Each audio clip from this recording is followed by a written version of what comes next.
ಬಡವರಾಗಿ ಹುಟ್ಟಿದ್ದು ಅದು ನಿಮ್ಮ ಕರ್ಮ. ನಿಮ್ಮಂತ ಬಡವರ ಮೇಲೆ ದಬ್ಬಾಳಿಕೆ ದೌರ್ಜನ್ಯ ಮಾಡಿ ದಂಡಿಸುವುದೇ ಈ ರಂಗೇಗೌಡನ ಧರ್ಮ.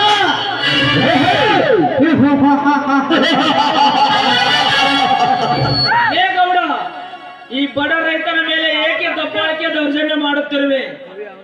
ನಮ್ಮ ರೈತರು ಏನು ಅರಿಯದ ಮುಗ್ಧರು. ಈ ಬಡವ ಬಸಪ್ಪನನ್ನು ಬಿಟ್ಟು ಬಿಡು.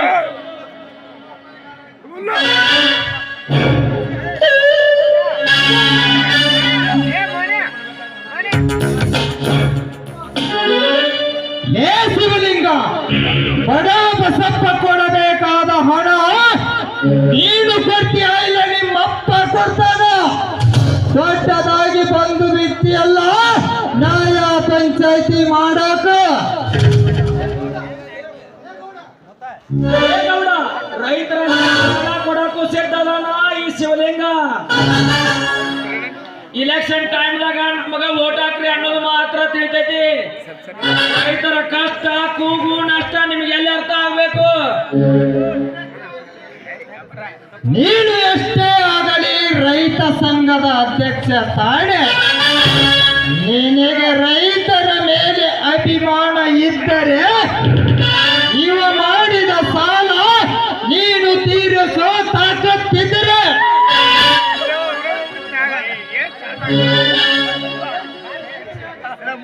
ಶಿವಲಿಂಗ, ರೈತರಿಗಾಗಿ ಪ್ರಾಣ ಕೊಡ್ತೇನೆ ಅಂತ ಹೇಳೋದು ದೊಡ್ಡತನ ಅಲ್ಲ. ಒಬ್ಬ ರೈತ ಕಷ್ಟದಲ್ಲಿದ್ದಾಗ ಕೈ ಹಿಡಿದ ಮೇಲೆ ಹತ್ತಾನಲ್ಲ, ಅವನು ನಿಜವಾದ ರೈತ. ಒಬ್ಬ ರೈತನ ಕಷ್ಟ ನೋಡಿ ಕೈ ಕೊಟ್ಕೊಂಡು ಕೂಡವನು ರೈತನಲ್ಲ, ರೈತನ ಹೆಗಲೆ ಕೊಡವನ ನಿಜವಾದ ಕನ್ನಡದ ರೈತ. ಈ ಬಡವ ಬಸಪ್ಪ ಕೊಡಬೇಕಾದ 5 ಲಕ್ಷ ಹಣ ನಾ ಕೊಡ್ತೇನೆ.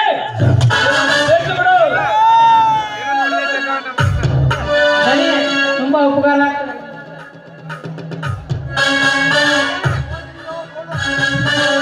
ನೋಡಿದೇನು ಗೌಡ, ನೀನು ದೇವಸ್ಥಾನಕ್ಕೆ ಹೋಗಿ ಲಕ್ಷ ಗಂಟ್ಲೆ ದೇಣಿಗೆ ಕೊಟ್ರೆ ಅವರು ನಿನಗೆ ಭಕ್ತಾನೆ ಅಂತಾರೆ.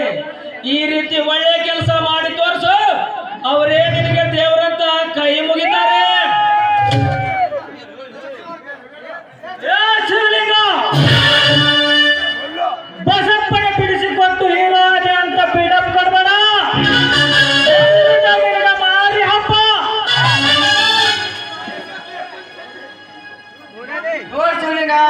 ನೀನಂದ್ರು ನಮ್ಮ ಬಸಾಪುರ